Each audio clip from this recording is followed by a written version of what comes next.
2024 జనవరి 11న 'గుంటూరు కారం' రిలీజ్ అయింది. అంటే ఇంకో 1 మంత్‌లో 'గుంటూరు కారం' రిలీజ్ అయ్యి 2 ఏళ్ళు పూర్తవుతుంది. 2 ఏళ్ళంటే అప్పట్లో చాలామంది మర్చిపోతారు. కానీ 'గుంటూరు కారం' మూవీ 2 ఏళ్ల తర్వాత కూడా ఒక రికార్డ్ పెట్టింది. అదేంటో తెలుసుకునే ముందు ఇప్పటికొచ్చి మన ఛానల్ ఎవరైనా సబ్స్క్రైబ్ చేసుకోకపోతే వెంటనే మన ఛానల్ సబ్స్క్రైబ్ చేసుకొని ఇంకేం లేట్ చేయకుండా మనం ఆ రికార్డ్ ఏంటో తెలుసుకుందాం.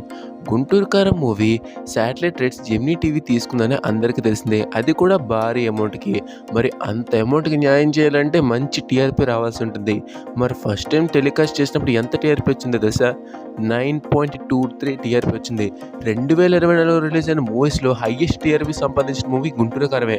సెకండ్ టైం టెలికాస్ట్ చేస్తున్నప్పుడు 6.13, third time 3.24, fourth time telecast చేసినప్పుడు 3.39, ఫిఫ్త్ టైం ఇప్పుడు 3.32, ఇంకా అలాగే సిక్స్త్ టైం టెలికాస్ట్ చేసినప్పుడు 5.43 టీఆర్పీ వచ్చింది. సిక్స్త్ టైం వచ్చిన టీఆర్పీ లాస్ట్ 3 టైమ్స్‌తో టెలికాస్ట్ చేసినప్పుడు కంటే ఎక్కువ వచ్చింది. టాలీవుడ్ మూవీస్ మొత్తంలో 2024 మూవీస్ కాదు, టాలీవుడ్ మూవీస్‌లో రిలీజ్ అయిన అన్ని మూవీస్‌లోకి ఆరోసారి టెలికాస్ట్ చేసినప్పుడు 5+ టీఆర్పీ వచ్చిన one and only movie 'Guntur కారం'. రిలీజ్ అయినప్పుడు మనకి కుర్చీ మడత పెట్టేటట్టు యూట్యూబ్ రిపోర్ట్స్ కొట్టారు. రిలీజ్ అయినప్పుడు highest regional opening film record కొట్టారు. రిలీజ్ అయిన 2 ఏళ్ల తర్వాత కూడా రికార్డ్ అంటే ఇంకా ఏమనాలో కూడా అర్థం అవ్వట్లేదు. ఇంకా కొన్ని రోజులైతే ఇంకో రికార్డ్ కూడా 'గుంటూరు కారం' కొట్టినా మనం ఆశ్చర్యపోవాల్సిన అవసరం లేదు.